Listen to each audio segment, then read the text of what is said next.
Hello guys, you alright? Red Pill Phil.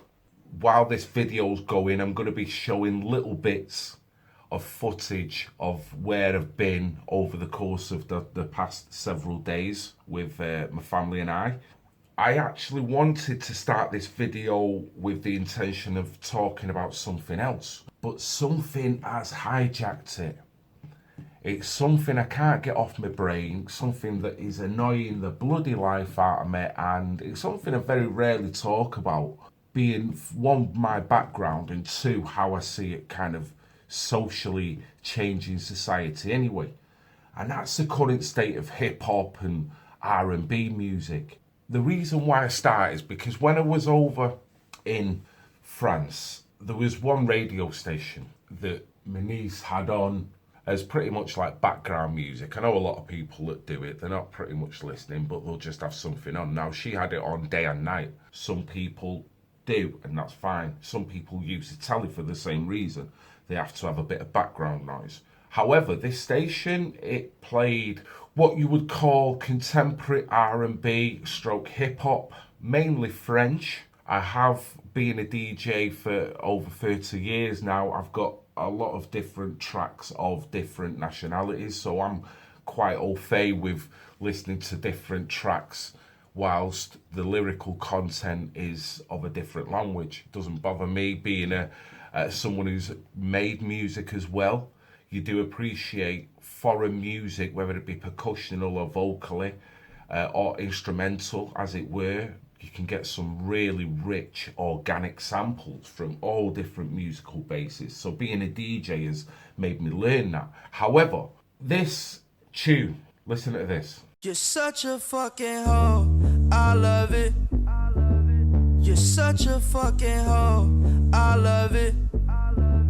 You're such a fucking hoe, I love it.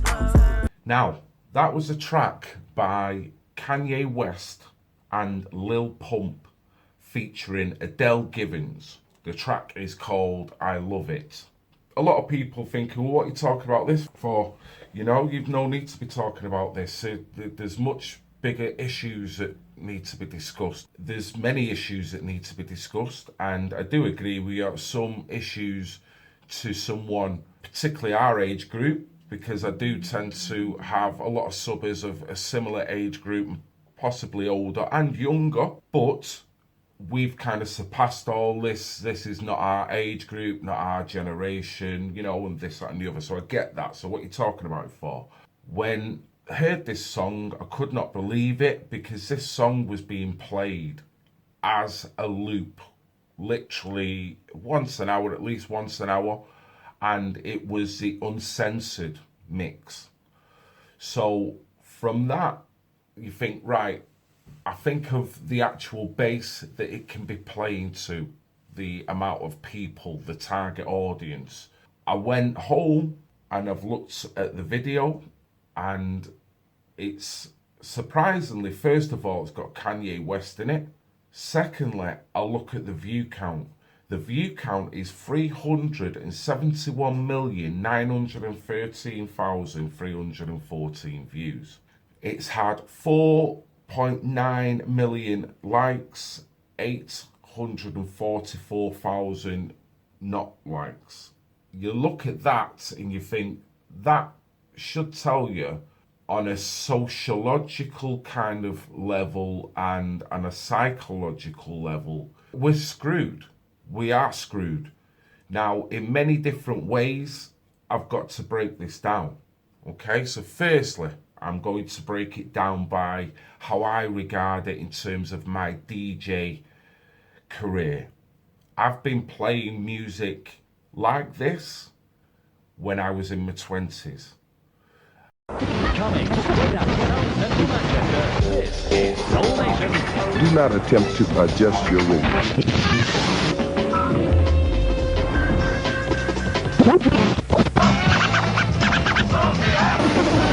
Some stations are short-lived. Others invest in sophisticated equipment and are determined to survive. The actual concept for Soul Nation started 3 years ago, but it's been on air for over 2.5 years. Good afternoon, Soul Nation. There was a massive gap in the market. Other stations who were playing music, I don't know who for, but it wasn't for the majority of the people who I knew anyway. I've been listening to Soul Nation for about 2 years. I found it by accident on the radio dial. I've been listening to it ever since. I tend to listen to it more often than not when I'm working. The music's of a tempo that's nice to work with. I do listen to other radio stations, but nothing about anywhere near Soul Nation.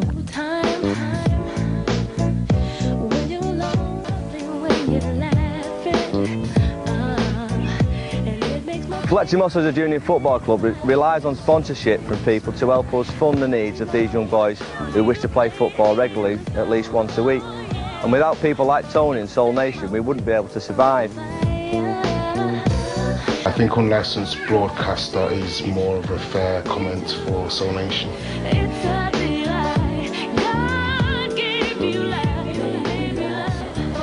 I think pirate radio since the early 1970s, certainly land-based pirate radio, has been a history of cultural omission. And if you trace the pirates from, say, Invicta and JFM in the 70s, right through to the current pirates, there's a history of soul music and black urban dance music in general that's been omitted by the legal channels of broadcasting. I think pirate radio should exist when it's fulfilling a cultural need or tendency that the legal channels aren't fulfilling. It's as simple as that.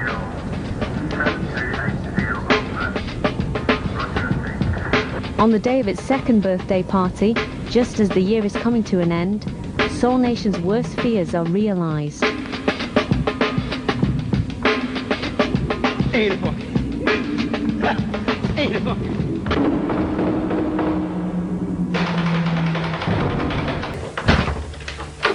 I received a phone call at home.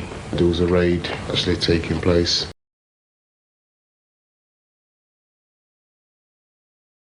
So I jumped in the cab, made a couple of phone calls and flew down here to find out exactly what had happened. When I got here, it was like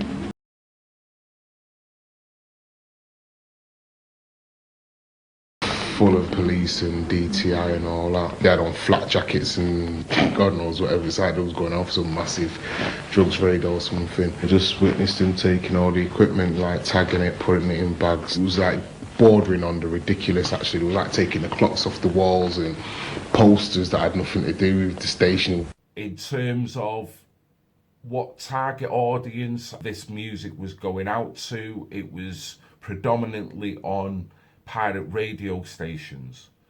However, there was an element of consideration when playing, i.e. I used to have two separate shows. I had one show in the day where it was more on my own, where it was playing more of a mix called a mix hour, and then I had a show of a Friday evening.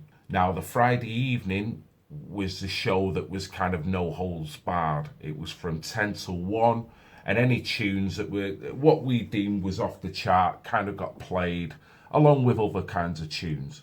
However, there was an element of consideration, but we did feel at that time with the people that I was playing music with and DJing with at that time, we were breaking new ground and we were showing expression within our music and playing a music that no one else is catering for, because at that time most of the radio stations were commercial house stations, so R&B was not even what you would regard on the playlist at that time.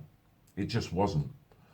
So we were quite happy to do this because we love this music. We could see this music really having a cultural difference in the black community and probably articulating the thoughts of the black community rather than what was being portrayed with your modern day house. Integrated into all that, the types of hip hop that was pushing through then, particularly from the early days, tend to stem from a sociological kind of angle, as in the strifes and the disparaging things that was going on within the community, within the ghettos, what you would regard at that time.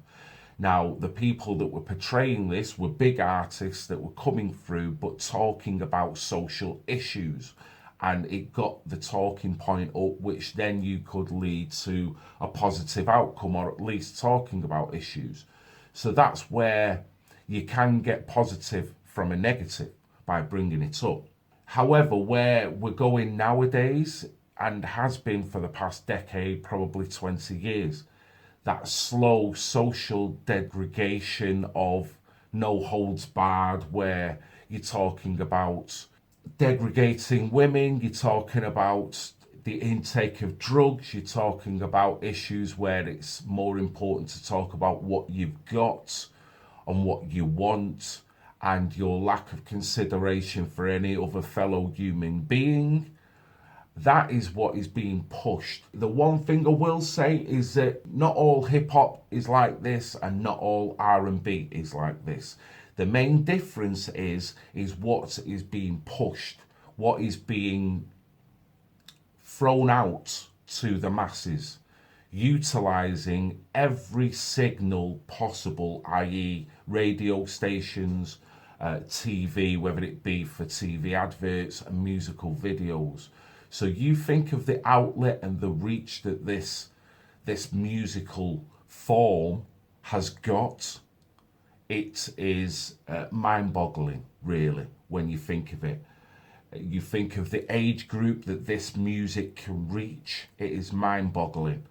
When you think, in a sense, the radicalization you can get through watching these videos and then watching your younger siblings start to reenact in all different ways in terms of what they want to wear, deemed on what they see in videos, to how they want to act on the street because of what they see in videos, to how they then socially interact with one another from what they see in videos, then it becomes a hell of a lot more important. You can throw in the angle of cultural Marxism within these videos. This music has been systematically, purposely pumped with a toxic message in order to socially and sociologically change society. This might have intentionally stemmed from ruining just the black population. Maybe it's not. But the bottom line is now this has permeated through each and every crevice of society.